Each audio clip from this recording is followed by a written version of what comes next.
The confirmation of the situation in South Sudan and the fate of Kenyans there following the surge in violence arrived with the Foreign Affairs Cabinet Secretary Amina Mohammed, who just returned from a 3-day mission there alongside other IGAD officials. Bor came under some attack today, and so we are quite concerned about the safety of the 1,000 Kenyans.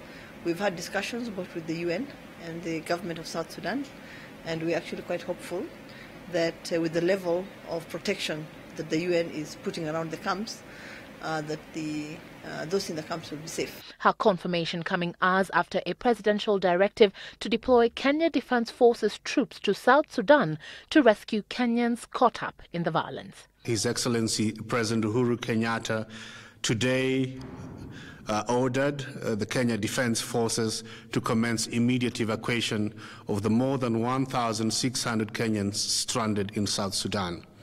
The Kenyans are mainly in the town of Bol in Jonglei State, but there are also Kenyans in the towns of Rumbek, Ayod, and Panyabol, who will also be lifted to safety back here at home. In ongoing efforts to assist Kenyans still held up in South Sudan, the government has, through its embassy, issued close to 2,000 free emergency travel documents and other facilitation necessary to evacuate the stranded Kenyans from the country, even as it negotiates with the government of South Sudan to allow for the safe passage of Kenyans leaving the country by road. The government is also in communication with the over 1,000 Kenyans who have sought refuge in United Nations camps to ensure they receive every possible aid as soon as possible.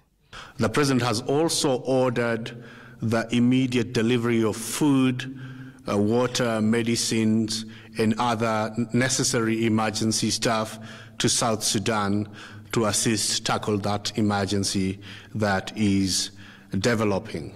The plane that took humanitarian assistance came back with about 24 Kenyans, and we hope that will continue to bring out, Kenyans who want to leave.